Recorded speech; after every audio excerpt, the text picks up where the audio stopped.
దేవునికి స్తోత్రం. ఆయన ప్రేమ ద్వారా ఆకర్షింపబడి ఆయన సన్నిధికి వచ్చిన మీ అందరికీ యేసుక్రీస్తు నామములో వందనాలు. కీర్తనలు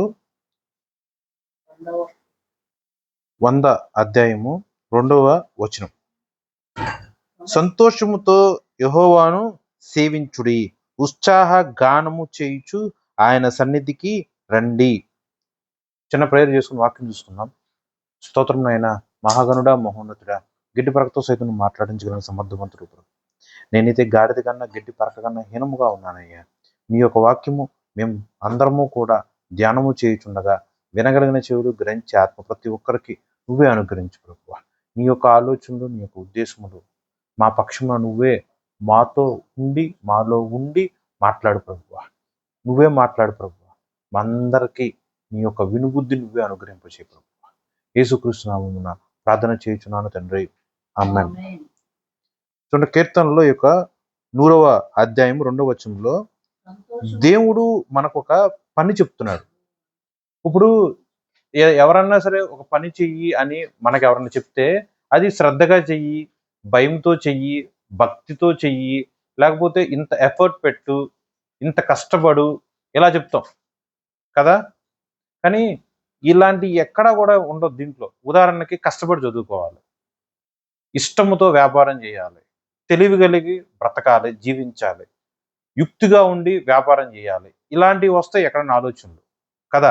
ఎవరైనా సరే చిన్నపిల్లలకి లేదా యవనస్తులకి ఎక్స్పీరియన్స్ ఉన్న నడిప్రాయంలో ఉన్న వాళ్ళు, లేకపోతే జ్ఞానం కలిగిన గొప్పోళ్ళు అప్పుడే వస్తున్న చిన్నపిల్లలకు కానీ ఇలా వ్యాపారంలో ఉన్న మెలకువలాగా ఎలా మాట్లాడతారు? కష్టపడి పని చేయి, శ్రద్ధ కలిగి బతుకు, ఇలా జీవించు, మంచిగా ఉండు, వచ్చిన అవకాశాన్ని చేజార్చుకో, మాకు యుక్తిగా ఉండు, ఇలా ఎదుటివాడి దగ్గర నుంచి అంటే శత్రువుల దగ్గర నుంచి మనం ఎలా తప్పించుకోవాలి ఏంటని రకరకాల మెలకువలు కానీ ఉపాయములు కానీ, ఎలా బ్రతకాలి, ఎలా జీవించాలి, ఎలా సమస్యలను జయించాలి, ఎలా ఆలోచించాలి, ఒక ప్రాబ్లం వచ్చినప్పుడు మనం నీరు గారిపోకుండా ఎలా ధైర్యం వహించి బ్రతకాలి, ఇలాంటివి చెప్తారు కదా. కానీ ఈ యొక్క వాక్యం ఈ యొక్క 2వ వచనంలో దేవుని యొక్క సన్నిధికి రండి అని ప్రపంచంలో ఉన్న ఎన్నో రకరకాల మతాలు, అన్య దేవతలు వీళ్ళందరూ కూడా మాట్లాడుతూనే ఉంటారు. ఒక్కరన్నా సరే, ఏ మతమన్నా మీరు తీసుకోండి, ప్రపంచంలో ఉన్న కోటాను కోట్ల దేవుళ్ళు, నేను కేవలం మన యొక్క విశ్వాసం ప్రకారము యేసుక్రీస్తు ప్రభు గురించి మాత్రమే నేను మాట్లాడతలేదు. అన్య మతంలో ఉన్న వాళ్ళందరి గురించి మనం మాట్లాడినప్పుడు, ఒకవేళ మాట్లాడుకుంటే కనుక భయంతో దేవుణ్ణి ఆరాధించు, ఎలా శ్రద్ధ కలిగి బ్రతుకు, ఇలా చెప్తారు. కానీ ఒక్కటంటే ఒక్కరు సంతోషముతో యెహోవాను సేవించుడి అని మాత్రం ఎవరన్నా చెప్తారా? ఎక్కడన్నా ఏ గ్రంథంలో ఉందో ఒకసారి నువ్వు ఆలోచించుకో. సో చూడండి, మన కష్టంలో నుంచి, మన యొక్క సంపాదనలో నుంచి, మనకున్న ఆస్తిపాస్తుల్లో నుంచి ఇంత ఇవ్వండి. అది దశంభాగం అవ్వచ్చు, లేకపోతే సంపూర్ణంగా దేవుడికి ఇచ్చేయడం అవ్వచ్చు, లేకపోతే కొంతమంది ఇలా నన్స్ లాగా, లేకపోతే దేవుడి కోసము వాళ్ళ యొక్క యవ్వనాన్ని దేవుడికి అర్పించేటట్టు ఉంటారు కదా. ఎలా అయినా సరే మీరు ఆలోచన చేసుకోండి, ప్రపంచం మొత్తంలో కూడా ఇలాంటి వాక్యం ఎక్కడన్నా ఉందా చూడండి. యెహోవాను సేవించుడి, భయముతోనా, భక్తితోనా, శ్రద్ధతోనా, ఐశ్వర్యంతోనా, ఘనతతోనా, ఎలా సేవించాలి అన్నిటికన్నా మించి ఇక్కడ శ్రేష్టమైన ఆలోచన, శ్రేష్టమైన విధానం దేవుడు చెప్తున్నాడు. ఏంటిదంటే సంతోషముతో సేవించుడి యెహోవాను. అది ఎలా ఆలోచించండి మీరే. సంతోషంతో సేవించుడి. చూడండి, మనం ప్రేయర్ చేస్తాం, పెదవుల ప్రార్థన ఉంది, ఆత్మతోనూ సత్యముతోనూ చేసే ప్రార్థన ఉంది, ఆరాధన ఉంది. పాటలు పాడేటప్పుడు క్లాప్స్ కొడతాం. నేను కూడా యవన కాలంలో ఉన్నప్పుడు కానీ, ఏదంటే మనసు బాధలో ఉన్నప్పుడు కానీ పెదవులతో ప్రార్థన చేసినవి ఉంటాయి, పెదవులతో పాటలు పాడినట్టు ఉంటాయి, ఆలోచనలు చూసుకుంటే ఎక్కడెక్కడికో వెళ్ళిపోతూ ఉంటాయి, చేతులు చూస్తేనేమో క్లాప్స్ కొడుతూనే ఉంటాం. ఇలా క్లాప్స్ కొడుతూ ఉన్నప్పుడు మనసు మాత్రం ఎక్కడో దూరంగా, దేవుడు దూరంగా ఉండి మన సమస్య వైపు, మన ఆలోచన వైపు ఉన్నప్పుడు ఇట్టి ఆరాధన దేవుడికి ఇష్టకరంగా ఉంటుందా? అస్సలు సమస్య లేదు, ఉండదు. ఓకే. కానీ సంతోషంతో చేసినప్పుడు మన యొక్క హృదయము మనలోనే ఇమిడిపోయి కంప్లీట్గా దేవుడి వైపు మనం లీనమైపోయి ప్రార్థన చేస్తూ అలాగే ఆరాధన చేస్తూ ఉంటాం. ఉదాహరణకి మంచి నైపుణ్యం కలిగిన మ్యూజిక్తో మన దేవుణ్ణి ఆరాధిస్తూ ఉంటాం అనుకుందాం. మ్యూజిక్ మీద దృష్టి పెట్టి ఆరాధించడం వేరు, మ్యూజిక్ను కూడా మనం మర్చిపోయి ఆత్మతోనూ దేవుని ఆరాధించడం వేరు. ఈ రెండిట్లో దేవుడు ఎక్కువ ఏది ఇష్టపడతాడు? మ్యూజిక్ ప్లే చేయటం తప్పు అని నేను అనట్లేదు, మ్యూజిక్ ప్లే చేయకూడదు అని అంటలేదు. ఈవెన్ పరలోకంలో కూడా కోటాను కోట్ల దేవదూతలు కూడా రకరకాల వైవిధ్యం కలిగిన మ్యూజిక్ ఇన్స్ట్రుమెంట్స్తో దేవుని స్తుతిస్తూనే ఉంటారు. కానీ ఇక్కడ మ్యూజిక్ మాత్రమే దేవుణ్ణి ఆరాధించడం కాదు, కానీ సంతోషంగా దేవుణ్ణి ఆరాధించడం అనేది important. External equipment, external instruments మీద ఆధారపడకుండా మన హృదయము కంప్లీట్లీ సంతోషముగా దేవుడికి సమర్పిస్తూ ఆయనను సేవించవలసి ఉన్నది. ఎంత చక్కటి వాక్యం, మీరు ఆలోచన చేసుకోండి. ఇలాంటి అర్థంతో కూడిన వాక్యం ఏదన్నా ఉందా?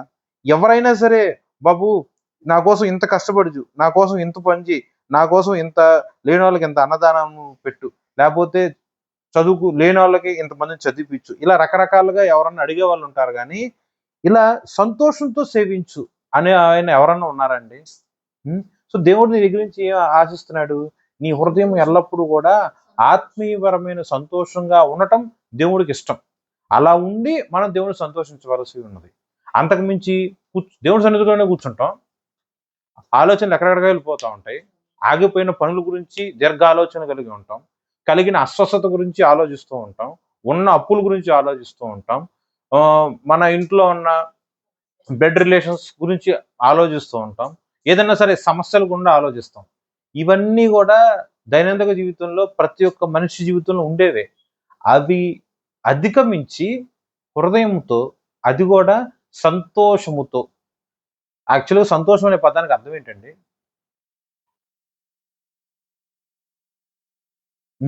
మరి సంతోషముతో దేవుణ్ణి సేవించుడి అని ఉంది కదా. సంతోషం అంటే ఏంటి అసలు యాక్చువల్గా?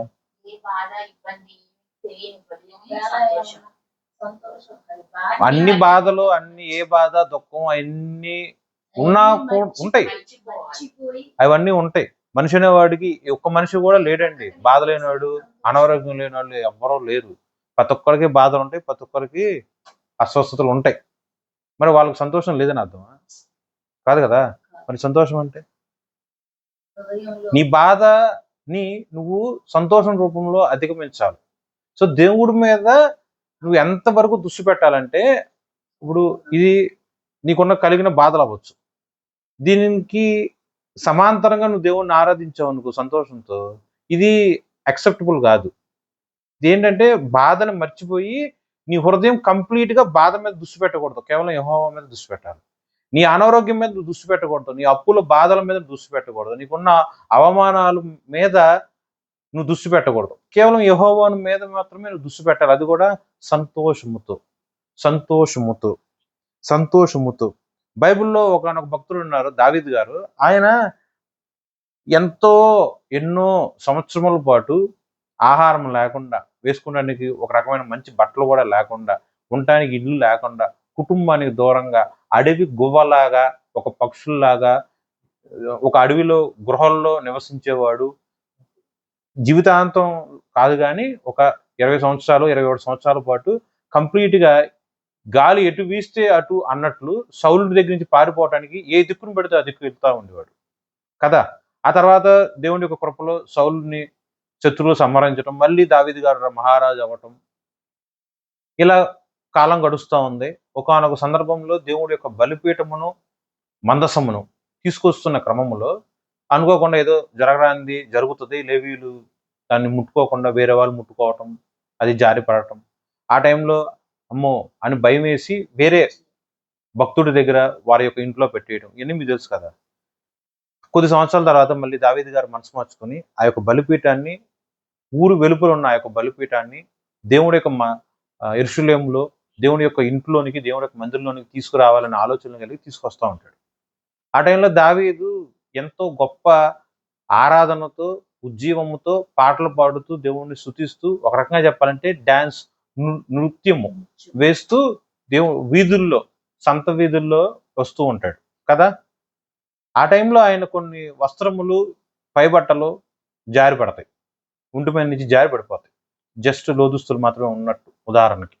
అప్పటికి ఆయన వేసుకునే బట్టలు ఏంటి, రాజు వేసుకునే బట్టలు, ఫైన్ లెనిన్ క్లాత్స్, అంటే కాటన్ కన్నా కూడా ఇంకా మహారాజు ధరించే వస్త్రములు ఏంటో మీకు అర్థమవుతాయి కదా.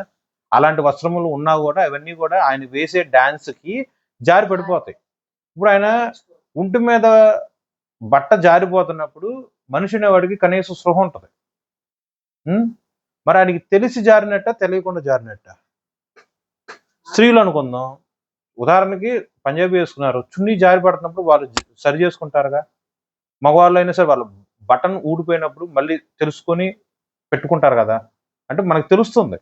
కానీ ఇక్కడ దావీదు గారు మనం చూసినట్లయితే వస్త్రములు జారి పడుతున్నా సరే ఆయన మళ్ళీ అది సరి చేసుకునే దాని మీద ఉన్నాడా, లేక దేవుణ్ణి ఆరాధించే దాని మీద ఉన్నాడా?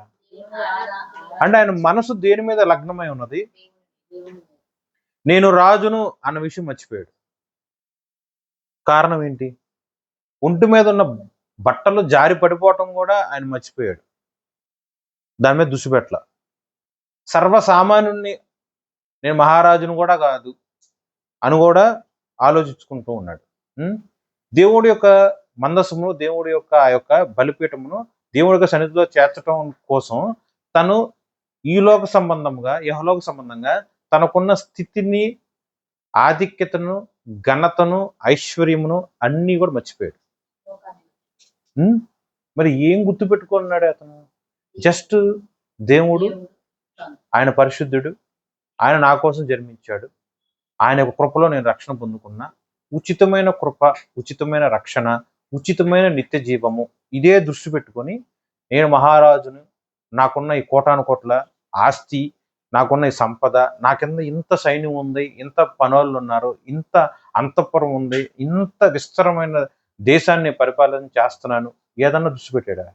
ఏది కావాలి ఆయనకి ఆత్మీయంగా, ఏది దృష్టి పెట్టాలి, ఏది విసర్జించాలి అనేది ఇక్కడే వ్యత్యాసం చూపించేశారు దావీదు గారు. ఎంతో మంది ఇప్పుడు అబ్రహాము తన యొక్క ఒక్కగానొక కుమారుణ్ణి దేవుడు బలిగా ఇచ్చాడు అనేది చాలా గొప్పగా మనం ఆలోచన చేస్తాం. ఎందుకంటే లేక జన్మించిన ఆ యొక్క కుమారుణ్ణి, వాగ్దాన కుమారుణ్ణి మళ్ళీ తిరిగి దేవుడే అడిగినప్పుడు బలివ్వటం అనేది మామూలు విషయం కాదు. అది ఎంత ఇంపార్టెంట్. అలాగే దావీదు గారు ఇలా నాట్యం ఆడటం ఇంపార్టెంట్. రెండు కంపేర్ చేసుకుంటే మనం సామాన్యంగా ఏం మాట్లాడతాం? అబ్రహాం ఇచ్చిన బలే ఇంపార్టెంట్ అని మాట్లాడుకుంటాం. ఓకే, రెండింటిని కంపేర్ చేసుకుంటే. ఇక్కడ కంపేర్ చేయమని నేను అనట్లేదులే, కానీ ఒక నరబలియే గొప్ప అని మనం సామాన్యంగా అనుకుంటాం. కానీ ఇతను ఏంటంటే తను మైమరిచిపోయాడు, తను ఎవరనేది కూడా తను వదిలేసుకున్నాడు కదా. అది కూడా గొప్పదే. నేను రెండు కంపేర్ చేయాలని అనట్లేదులే, కానీ సామాన్యంగా అయితే మనిషి రీత్యా ఉన్న పూలుగుల ప్రకారం అబ్రహాం ఇచ్చిన ఆ యొక్క బలి గురించే గొప్పగా అంటాం. కానీ దావీదు గారు ఇక్కడ చేసిన ఆ యొక్క పని, తన్ను ఎవరనేది మైమరిచిపోయి దేవుడు మీద మాత్రమే దృష్టి పెట్టి, శరీరము, యహలోక సంబంధంగా అతనుకున్న ఆధిక్యత, ఘనత, ఐశ్వర్యం మొత్తం కూడా అతను మైమరిచిపోయి కేవలము దేవుణ్ణి స్తుతిస్తూ, కీర్తిస్తూ, ఆరాధిస్తూ, నృత్యముతో దేవుడి యొక్క సన్నిధిలో ఉన్నాను అని చెప్పి తను అక్కడ వ్యక్తపరిచే విధానము, ఒక ఆరాధనకి సింబాలికల్ ఫామ్ ఏంటంటే ఇదే. సంతోషముగా యెహోవాను ఆయన సేవించి ఉన్నారు. సేవించేటప్పుడు ఇదిగో వాళ్ళకి ఇష్టమైన ఆహారము నైవేద్యంగా పెట్టండి, సుగంధ ద్రవ్యము నైవేద్యముగా పెట్టండి, పరిమళ సువాసన తైలము ప్రార్థనను నైవేద్యముగా పెట్టండి. ఇలా బైబుల్స్లో ఉంటాయి. ఓకే, కానీ ఈ యొక్క వాక్యం ఏంటండి? ప్రార్థనతో సేవించమన్నారా? నీ యొక్క బలిని అర్పిస్తూ సేవించమన్నారా? అవి అవసరమే, అలాగే ఇది కూడా ఎంతో అవసరం. సంతోషముగా దేవుని నువ్వు సేవించు. ప్రార్థన చేస్తున్నావు, లోకంలో ఉన్న కష్టం అంతా నీ మీద నెత్తిమీదపడినట్టు అలా ప్రార్థన చేస్తున్నావు. ఆ ప్రార్థన మీద దేవుడు దృష్టి పెడతాడా? నువ్వెవరో, నీకున్న బాధలు ఎవరో ఏంటో అవన్నీ కూడా మర్చిపోయి దేవుడి యొక్క స్తుతికి, దేవుడికి స్తోత్రముగా, దేవుడికున్న ఆధిక్యత, దేవుడు నీ పట్ల కనపరిచిన ఆయన యొక్క కృపను మాత్రమే నువ్వు జ్ఞాపకం చేసుకుంటూ స్తుతించి సేవించావనుకో, అది దేవుడు ఎంతో ఇష్టకరంగా ఉంటుంది నీ యొక్క ఆరాధన. సో బాధను బట్టి వేసారిపోయి ఇలా కూర్చొని దుఃఖాక్రాంతులుగా ఉండి ప్రార్థన చేయటం కన్నా కూడా అది ఎంత మాత్రం అది కరెక్ట్ కానే కాదు. ఎలా ప్రేయర్ చేయాలి, ఎలా సేవించాలంటే సంతోషముగా దేవుని సేవించు, సంతోషముగా దేవుని సేవించు, ఉత్సాహ గానము చేయుచు ఆయన సన్నిధికి రండి. రాజు సంత వీధుల్లో వెళ్తున్నప్పుడు సామాన్య ప్రజలను ఏమంటాం? మహారాజు అటు వెళ్తున్నాడు కాబట్టి ఇలా మహారాజుకి జయము కలుగును గాక, లేకపోతే దావీదికి సౌలుకి వేల కొలది, దావీదికి 10,000 కొలది ఇలా స్థుతులు లేకపోతే స్తోత్రములు అని చెప్పి అంటారు. లేకపోతే హేల్ ద కింగ్ అంటే రాజుకి మహిమ కలుగును గాక, సంథింగ్ ఇలాంటి మాటలు మాట్లాడతారు.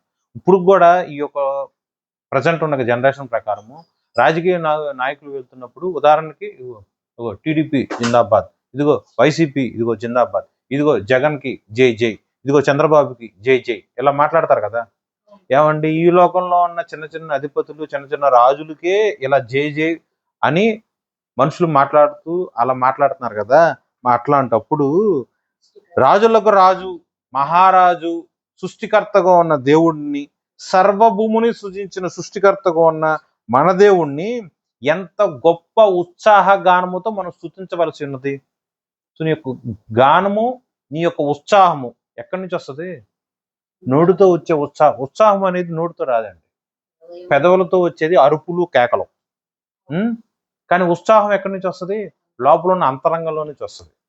ఓకే, నీకున్న గొంతంతా ఎత్తి నువ్వు పెద్ద పెద్దగా పెద్ద ధ్వనితో మాట్లాడి ఉంటావు, లేదా జే జే అని పలుకుతావు.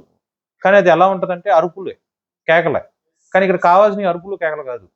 మనకేం కావాలి? ఉత్సాహముగా, అంటే ఉదయంలో ఉన్న అంతరంగంలో ఉన్న యొక్క సంతోషము, ఉత్సాహము అను ఒక గానముగా, ఉత్సాహము అను ఒక శబ్దముగా, రాజులకు రాజుగా ఉన్న ఆ యొక్క మహారాజుగా ఉన్న యేసుక్రీస్తు ప్రభువును మనము స్తుతించవలసి ఉన్నది, సేవించవలసి ఉన్నది. సో సంతోషముతో యెహోవాను సేవించుడి, ఉత్సాహ గానము చేయుచు ఆయన సన్నిధికి రండి. దేవుని యొక్క సన్నిధికి మనం రావాలి. ఎలా రావాలి? ఇలా రావాలి. వేసారిపోయి రావాలా?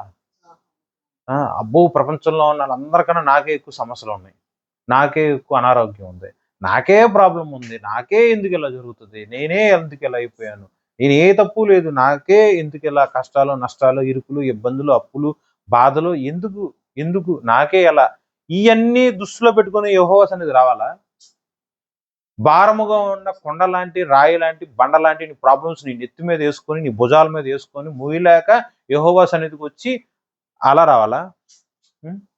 ఎలా రావాలి? ఉత్సాహ గానముతో రావాలి. అంటే నీ మొహము ఎంత తేజస్సుతో, ఎంత వెలుగుతో ఉండాలి. హృదయం సంతోషంగా ఉన్నప్పుడు మొహము తేజోవంతంగా ఉంటుంది. హృదయము, అంతరంగం బాధలో ఉన్నప్పుడు ఎంత కలిగి ఉన్నా సరే మొహం ఎలా ఉంటుంది? వేసారిపోయినట్టు ఉంటుంది. ఈరోజు పునరుద్ధాన దినము, దేవుణ్ణి ఆరాధించే గొప్ప రోజు. ఈ యొక్క గొప్ప రోజు, ఈ యొక్క పునరుద్ధాన దినము మనమందరం కూడా యెహోవా యొక్క సన్నిధికి వస్తున్నాం. అనగా విశ్వాసులుగా ఉన్న క్రైస్తవులు దేవుడి యొక్క సన్నిధిగా ఉన్న యొక్క చర్చికి వస్తున్నాం. ఆ చర్చికి ఎలా రావాలి? ఉత్సాహ గానముతో దేవుని దగ్గరికి మనం రావాల్సి ఉన్నది. సంతోషముగా దేవుని మనము సేవించవలసి ఉన్నది. కానుకలతోన, భయముతోన, భక్తితోన, ఎలా ఒక వార్డుకు చొప్పున చర్చికి వచ్చేసి ఒక 9 నుంచి 12 వరకు కూర్చొని ముగింపు ఆరాధనలో ఇవ్వాల్సిన దశంభాగం ఏదో కానుకలు ఇచ్చేసి దేవుడి నామం స్తోత్రం, నన్ను ఆశీర్వదించును గాక, ఆమేన్ అని చెప్పి వెళ్ళిపోతాం. ఇదే ఆరాధన? కాదండి, అది ఎంత మాత్రమో కానే కాదు. సంతోషముతో యెహోవాను సేవించుడి, ఉత్సాహ గానము చేయుచు ఆయన సన్నిధికి రండి. ఎలా అయితే 10 ఆజ్ఞలను పాటించాలి అని బైబిల్ చెప్తుందో, పాత నిబంధన గ్రంథం ప్రకారము 10 ఆజ్ఞలను కుదించి ఇంక్లూడ్ చేసి 2 ఆజ్ఞలుగా దేవుడు నూతన గ్రంథంలో పెట్టి దాన్ని మనం ప్రవర్తిస్తే యెహోవాను సేవించినట్టు అని మనం అనుకుంటాం కదా. కానీ ఇక్కడ ఇంకో ఆజ్ఞ లాంటిదే, సేవించాలి, దేవుణ్ణి సేవించాలి.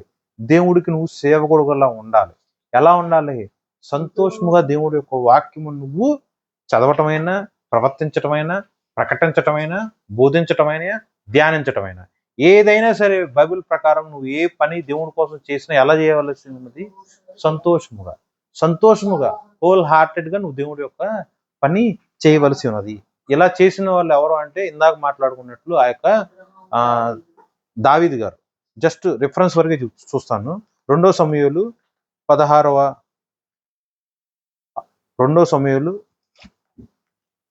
అధ్యాయం.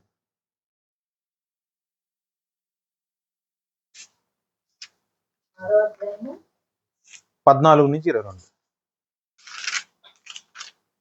యెహోవా మందసమును మోయువారు ఆరేసి అడుగులు సాగగా ఎద్దు ఒకటియు క్రొవ్విన దూడ ఒకటియు వధింపబడెను. దావీదు వారితో నేయబడిన ఏఫోదును ధరించిన వాడే శక్తి కొలది యెహోవా సన్నిధి నాట్యమాడుచుండెను. ఇలాగున దావీదును ఇశ్రాయేలులందరూ ఆర్భాటముతోనూ బాకా నాదముతోనూ యెహోవా మందసమును తీసుకొని వచ్చిరి.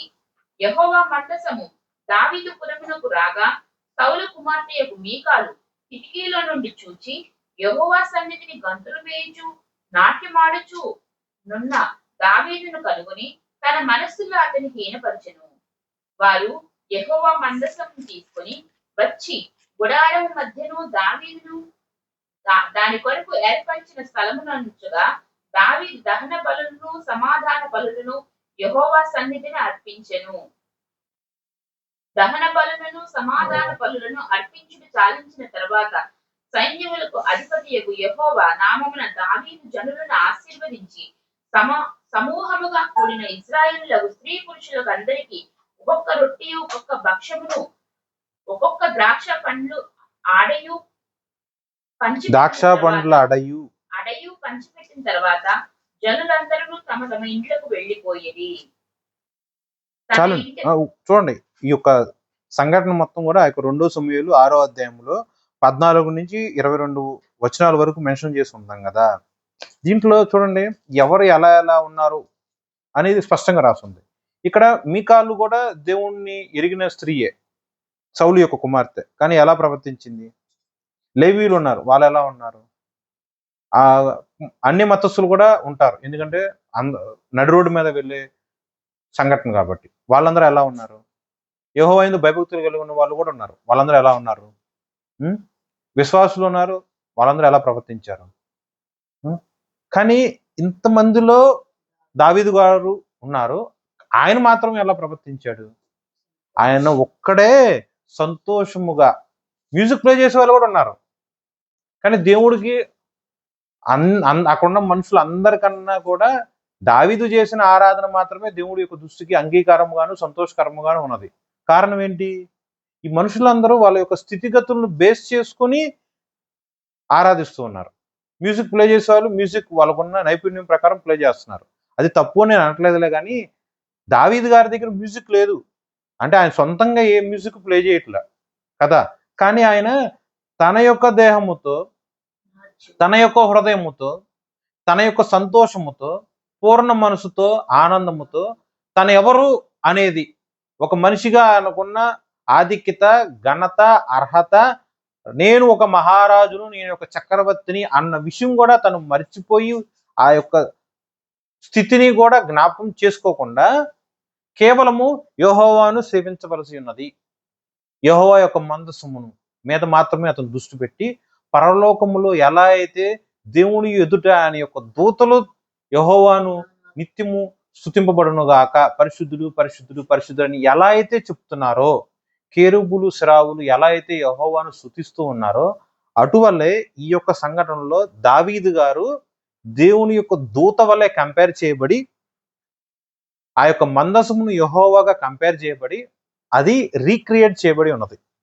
ఓకే, ఆ యొక్క యెషయా 6:6లో ఎలా అయితే సర్వాధికారి దేవుడు ప్రభు పరిశుద్ధుడు పరిశుద్ధుడు పరిశుద్ధుడు అని ఆ యొక్క కెరూబులు అను ఆ యొక్క దేవుని యొక్క దూతలు ఎలా అయితే యెహోవాను స్తుతిస్తూ ఉన్నాయో, అదే సంఘటన ఇక్కడ రెప్లికేట్ అయి ఉన్నది.